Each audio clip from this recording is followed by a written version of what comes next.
All right, what's up? What's up? What's up? Welcome to the Cheston Podcast. All right, we're about to get into the hot topics for the week of September 26th to October 2nd. Oh my God, I can't believe it's already October. My favorite season of all the seasons, fall, going into winter. Love it. This year has gone by so fast, so I just can't believe that it's already October. But, anyways, getting into these hot topics. All right, so first, Taylor Hale, she wins season 24 of CBS's Big Brother. All right, now, like I said before, I don't know if you guys heard. If you have been listening to my previous episodes, I have went over CBS's Big Brother. Have not really watched the show, if I'm gonna be honest with you. But this past season that just ended has been trending all over Twitter. I've been seeing so much going on, but congrats to Taylor Hale. Like, that's awesome. She becomes the first black woman in the show's 22-year history to win. That's crazy. And also, for those who don't know who Taylor Hale is, I mean, it is a normal. It's not like celebrity Big Brother. They do have two different kinds of CBS. They have regular version Big Brother, and then they have celebrity Big Brother. But Taylor Hale, she happens to be. She was Miss Michigan in the 2021 USA competition. She's a gorgeous girl. If you happen to Google her or look her up, she's a very beautiful woman. Just happy that she won. I just wanted to give her a shout out real quick. And also, she happened to win Miss Congeniality at the 2021 Miss USA. So congrats, girl. It seems like she, might have we might have another Kenya Moore in the industry, coming in, but I just wanted to give her a shout out. I'm just really happy for her that she won this season, this past season, because there was a lot of racial things, situations going on with this season, and I'm just happy that she won. She deserved it. She played the game the best, and congratulations once again, Miss Hale, Taylor Hale.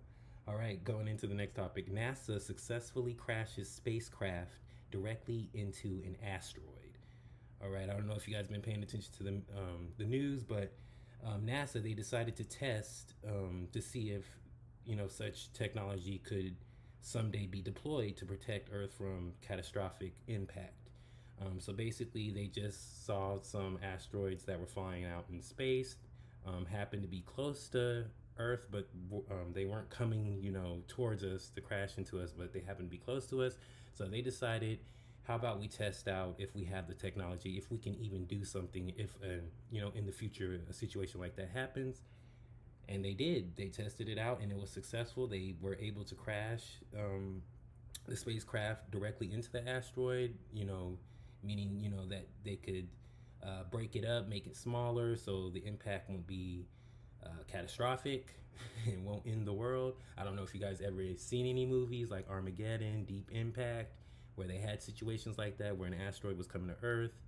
Um, I think with Armageddon they were able, well, the people that went on the mission, somebody had to sacrifice themselves. Spoiler alert if you have not seen that movie. It's a great movie, but Deep Impact, I don't think that we had in that movie. I don't think we had the technology, so it showed what would happen if a huge asteroid did hit Earth. But this is awesome that they found something just in case we do have, because asteroids are always in space. So they're, I'm praying not in my lifetime, but maybe one day there might be a big enough one that could basically end us. And it's good to know that NASA has the technology. They have something in place just in case something like that happens.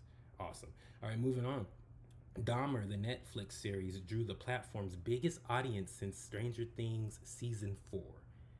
Now, I did do a review on my last episode, but this one is basically following up on like this, and it's crazy to say it. I hate to say success, but I mean, it's like the number one show on Netflix right now as far as series. But 196.2 million people watched since its premiere. It premiered on September 21st. Yeah, and with all this attention now, back on back on the Dahmer situation, it's like time repeating itself. Discussions to honor victims for the city of Milwaukee are now being brought up. Like people want to have some type of memorial site for the victims. But the thing is, the mayor of Milwaukee, he's basically concerned about that because he doesn't want it to become some sick tourist attraction. Unfortunately, I don't know if there's like this series on Netflix where this guy, he travels around the world and he like sees all the eerie spots on the planet basically, and he came to America. I remember one of the episodes. I can't think of. I will get the name later, but I can't think of the name now. But I'll probably bring it up on the next episode since I don't have it on me right now, and I don't feel like looking because it's gonna take me forever to look it up. But he basically traveled the world, but he did come to the United States, and he had like a few different episodes. I do know he came to Texas to visit the site where JFK got shot downtown. I've been there. Crazy. That's all. I'm not going to spend too much time talking about that. But moving on. But in Milwaukee, he did have an episode in Milwaukee where like they had a guide to where they showed you, where Jeffrey Dahmer, even though where the apartments where he lived at when he was doing all those tragic things, they're knocked down. There's nothing there. It's just like land basically, and they still have tours where even though there's no memorial site, people still walk around Milwaukee looking at, oh, this is where Jeffrey Dahmer grew up. This is the high school he went to. This is the site. This is where the apartment building was where he was taking his victims. Hey, man. All I'm going to say is it's no shocker. Everybody, we are at a time now where shock value sells. The more crazy it is, the more sick it is, the more in your face it is, people are gonna like make it go viral and make it trend. And definitely, the mayor should be concerned, but I definitely think they should give the city a voice and see if they want a memorial site. But staying on the topic, Dahmer's prison glasses are now being sold for $150,000. The ones that he wore in his intake photo, the gold rim glasses, if you happen to Google it, you'll see it. Well, Cult Collectibles, it's this little, I guess it's a collectible type of website, shop or whatever, and it's in Vancouver, Canada.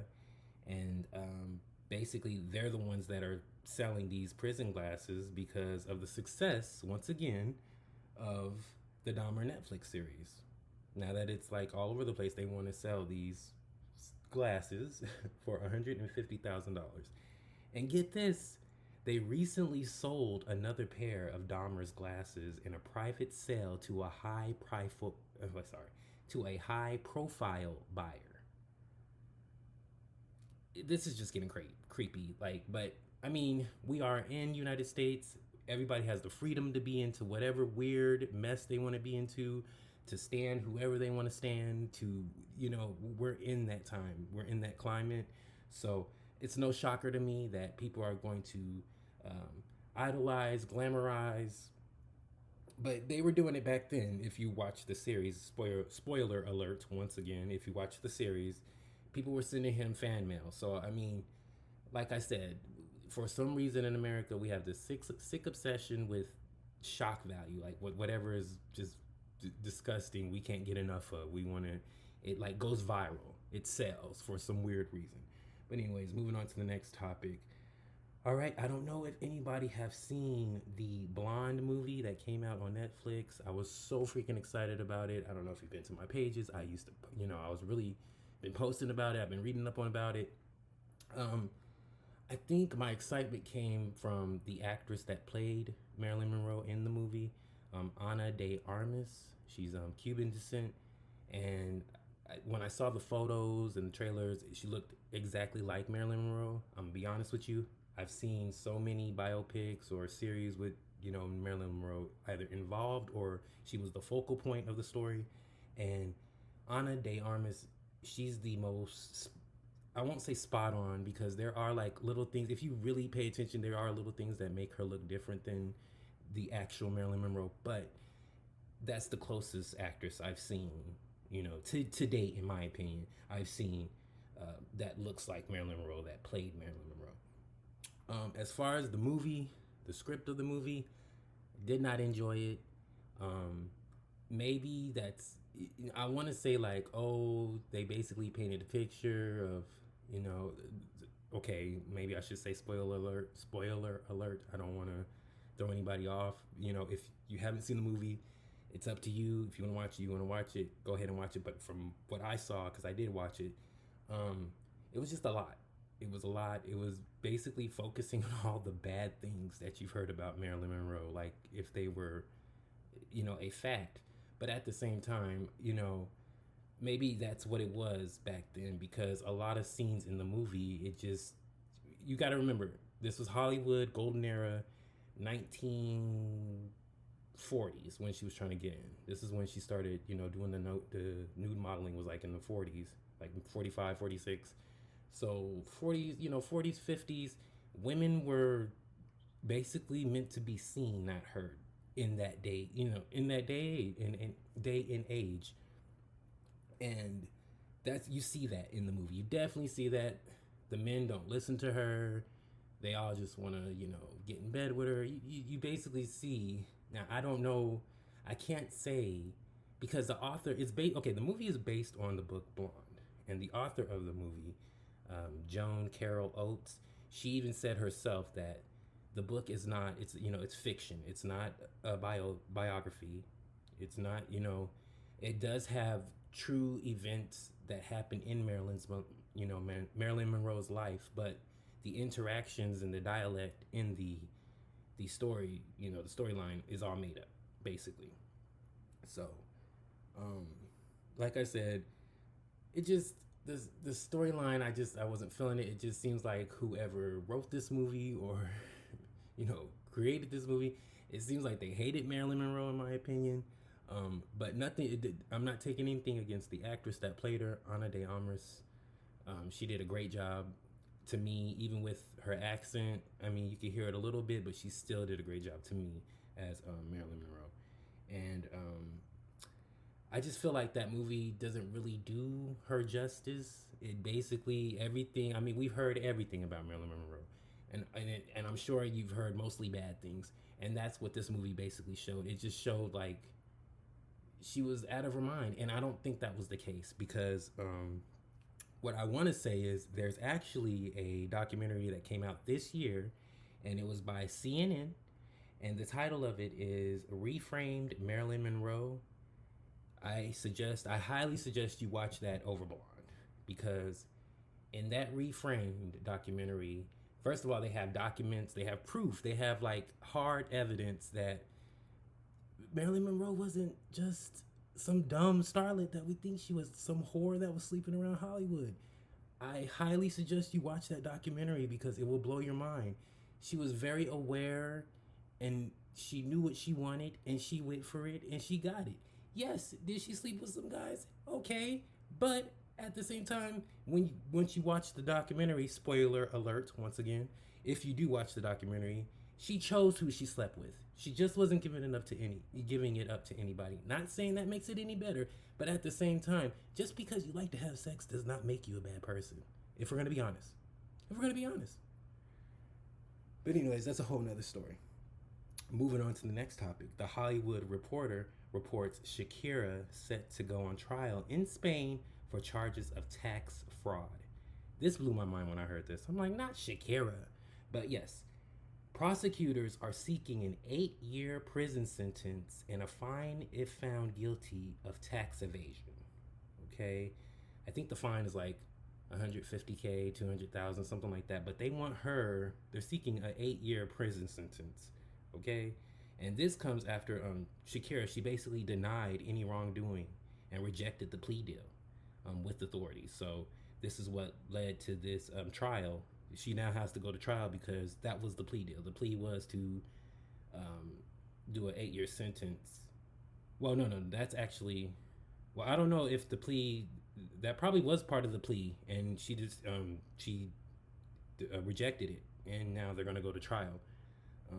And she's facing 8 years now and a fine for tax evasion. And she's being accused, basically, in 2018, she failed to pay 14.5 million euros. That's $13.9 million in US dollars. in taxes on income earned between 2012 and 2014. I do not have a date of when they will be going to trial, but I will be following that story because we do not want to see Shakira in jail. But I did read, furthermore, in the article of the Hollywood Reporter, and they basically were saying like this is nothing new. There's been previous stars that live in Spain that have, have been charged for tax evasion, and they worked out some deal. So more than likely, because and that happened because they were first-time offenders, and one of the people I'm talking about is Cristiano Ronaldo, the famous, uber famous soccer player. He's like the most followed man on Instagram. If you don't know him, he happened to get charged for tax evasion, but since it was his first time offense, he did not do no jail time. They worked out a deal with him, and I'm sure they're going to do the same for Shakira. But I will be following this story because we do not want Shakira to go to jail. We all love Shakira. Come on now. All right. Moving on, Hocus Pocus 2 came out. Oh my God. If you have not seen it, I hope you do see it. It's just as good as the original. I mean, they do have some. They made it more child friendly. This one, the first one was more. It was. I don't know. I don't know how to explain it. It wasn't as Disney as they made this one. This one is way more Disney than the first one, but it was really good. It was just so good. Bette Midler as Winifred, she did her thing. They all did their thing. They all did a great job. Even the ones that played the younger ones. Spoiler alert. Once again, I don't want to spoil anybody, but if you have not seen it, go see it. Great sequel. I can't believe it took 29 years, but great sequel. And just found out, this should be on the next episode, but because I found this out today, but just found out today that, well, not today, but it should be on the next episode, but found out that Hocus Pocus 2 has broken the record for the Disney Plus app for most views, out of any movie on its platform in its history. That movie broke the viewership record for a movie on the Disney Plus platform. Once again, I recommend seeing it. It's so freaking good. Check it out if you haven't. All right, the 2023 Met Gala theme has been announced. It is the Karl Lagerfeld A Line of Beauty. And can't really get more into that. That's the only detail that we got. We only got like what's the theme of it. We haven't got like what it's gonna be, the colors or anything like that. But just want to give you a little quick rundown on Karl Lagerfeld. He was the creative director for Fendi, Chanel, Balmain, Chloe. I'm sure more. I'm sure I haven't named all the things he's done, but I can't wait to see it. I think people are going to show out. Karl Lagerfeld. He just knew a fashion, and I think so many people are going to show up and represent him. Rest in peace. All right, moving on to the next story. CNN reports McDonald's is introducing adult Happy Meals. Yes, believe it. All right, beginning October 3rd, customers can order a cactus plant flea market box. It includes a Big Mac or 10-piece chicken McNuggets, fries, drink, and a recognizable figurine toy. All right, so obviously they have to be targeting the millennials and the Gen Zs to come up with this. An adult Happy Meal from McDonald's. I mean, Happy Meal, I don't think McDonald's is as, it's still huge. It's still, it's never going to go away. People are going to still love McDonald's. It's what it is. But for especially kids born in the 80s, man, that was like the time, man, to go to McDonald's. Like, your parents always took you to McDonald's. And I'm sure there's people still do it today. But I'm just saying, I'm not shocked that they came up with this, because I don't eat McDonald's as often as I used to, but if I am in the mood every once in a blue moon, I will go get me something from McDonald's. So this is so awesome. I think this is so cool. The box is designed to, this is from the company Cactus Plant Flea Market and McDonald's. They're saying that the adult Happy Meal box is designed to trigger memories of Happy Meals from the old days. So obviously, it's targeting the millennials and Gen Z. Toys are redesigned and it takes on McDonald's. Basically, you get a choice of the McDonald's mascots. There's 4 toys in the adult Happy Meal. There's Grimace, Hamburglar, Birdie, and a new mascot they named Cactus Buddy.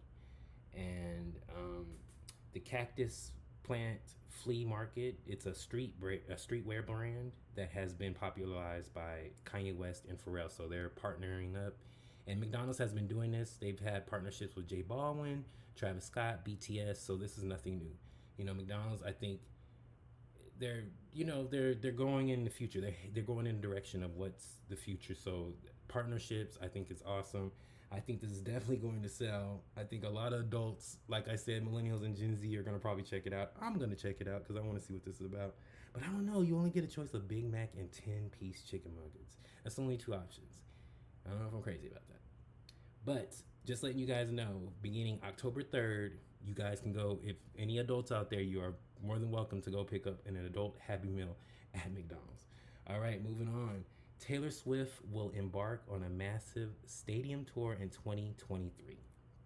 Yes, I don't know if you guys have been seeing this. It's just popped up everywhere. So following her next album release, her next album title, I think it's Midnights. It's supposed to be coming out this month in October.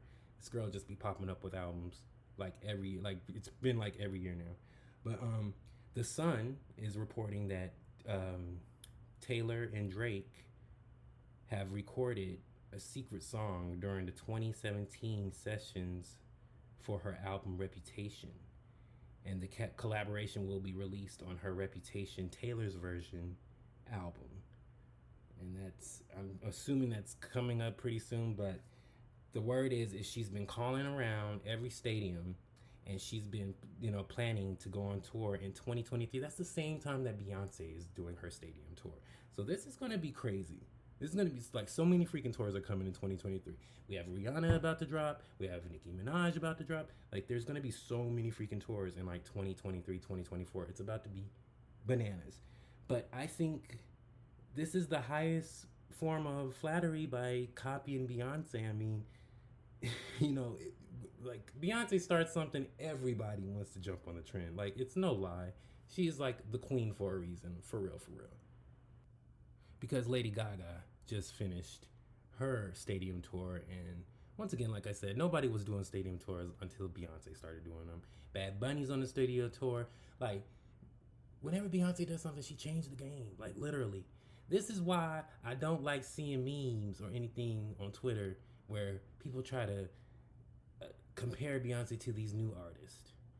And I'm not going to say no names of who, but it's like, Beyonce's not... She's really nobody's peer, if you think about it. She's nobody's peer that came out. Beyonce has been in this game for 20 plus years. That's a long time. And she's still relevant. And there's a lot of people from her class that can't say the same. So, but like I was saying, this is crazy that Taylor Swift, okay, so she's about to embark on a massive stadium tour. But I don't think, I'm trying to think if her last tour, because I don't think this is the first time she's done a stadium tour. Taylor Swift.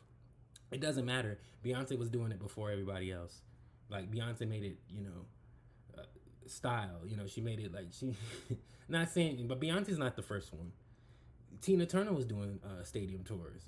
Like, people have been doing stadium tours before Beyonce, but I'm just saying, Beyonce, once she does something, people just pick up on it and run with it and make, try to make it their own. But like I said, Taylor Swift, she's going to be embarking on a 2023 stadium tour. I'm sure it's going to sell out. I'm sure she's going to do amazingly well because a lot of people love Taylor Swift.